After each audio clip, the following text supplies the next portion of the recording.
easy to feel depressed about what's happening. A year and a half ago, I felt depressed. In fact, I felt really depressed about what was going on in the world. We were a couple of years after the financial crisis. The oil spill in the Gulf of Mexico, if you remember that, had been filling the news over that summer. And I really felt big things had gone wrong in the world, and we needed big ideas that were going to sort them out. And I was looking around those big ideas and was really struggling to see them. I thought of the campaigns in history that have inspired me. Okay, so ending apartheid, ending the slave trade, really making big changes. And I was looking for something that was going to do that. I got lucky. That's how I feel. I got really lucky.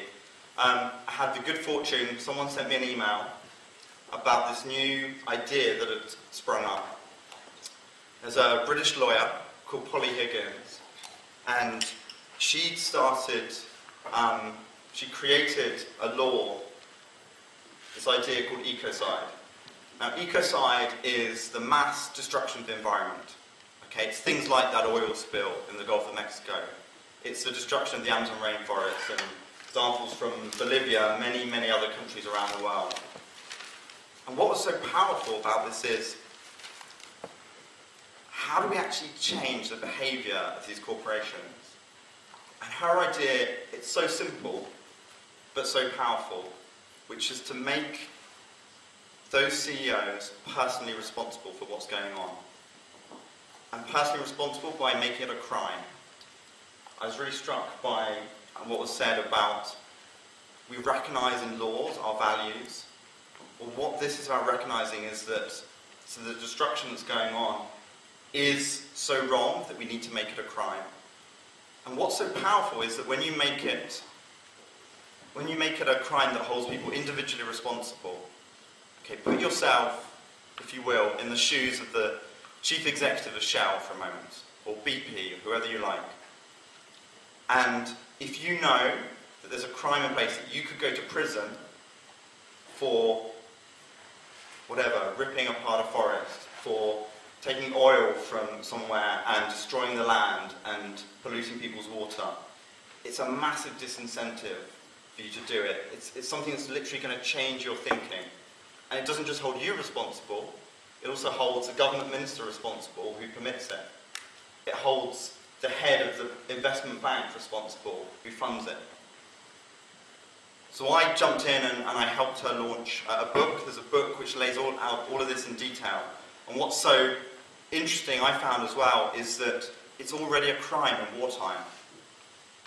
It's already a crime through the United Nations, but not in peacetime. And I thought, wow, this big idea. And then I went back to normal life. Because I thought, yeah, these big ideas, right? They're not possible. I mean, is this going to happen this year, next year, in my lifetime? So I went back to normal life. Found a job. My job happened to be working with Amnesty International. I was working on some really, really valuable campaigns. Campaigns where we were trying to hold corporations to account. Places like the Niger Delta in West Africa, where for 50 years,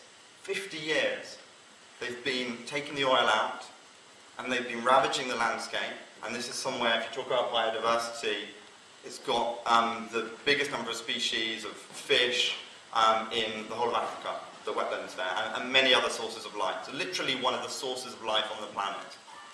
And they've been taking the oil out for 50 years, and they've been polluting people's water supplies, giving people cancer, destroying their livelihoods. How can you fish if the oil has polluted your water? And working on other issues as well. Other examples from India, from many parts of Latin America, of where particularly extractive industries were coming in and destroying people's human rights was the focus at Amnesty. But I felt like we were always kind of chasing after something. It was always like the horse had already bolted and we were trying to shut the door afterwards and clean up the barn. And it felt like there was a fundamental injustice here. It was unjust what was going on. In fact, it came to feel like this is actually a series of miscarriages of justice, what's going on. And when you have a miscarriage of justice, if it's one, then you fight that case. And if it's two, then you fight that case. But when it's dozens or hundreds around the world, can we fight every case? And so I came back to this wonderful idea of putting in place an international crime that would outlaw this around the world.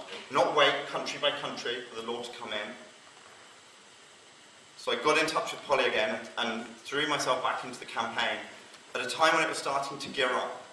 In September, at the Supreme Court here in Westminster, we held a mock trial. We said, okay, we've got this idea for this law, let's try it out. So we put on trial two fictional chief executives. We couldn't get any real ones to put themselves forward, unfortunately, so far. And we tried them for a couple of cases. One of them was the tar sands in Canada, which some of you may be familiar with. The destruction that's been going on there it's ripped apart a forest the size of England. You've got people with, I heard someone say about in one community there's a cancer rate of 90% because of the pollution of the lands. It's taking away indigenous people's lands. So it affects people and it affects the planet. And we put them on trial and we actually showed the law can work. They were found guilty of that, by the way. And I have to say, I'm not a lawyer either. And I don't come to laws easily as a solution. You know, I feel there should be other ways that we can get change in the world. But actually, what we're talking about really here is changing the rules so fundamentally that it does need to be enshrined in law. The way I think about when I think about big business, to me it's like a train. A very powerful train, okay? And it's going forward. But you don't just let a train go in any direction, right? It needs tracks. And the tracks are like the law. You lay down those tracks to make it go where you want it to go. And you don't just leave the direction of those tracks to anybody. You set where you want that train to go. And that's what we need to do as society. Set those tracks down. And that's where law can be so powerful. So we have a campaign that's building. After the trial, I started full-time in December. We managed to find a bit of money and I jumped out of what I was doing and came on board full-time with this. We have a team now of 5 people, a couple of them here in the front row. This is Louise and this is Ada. And we're recruiting a couple more people.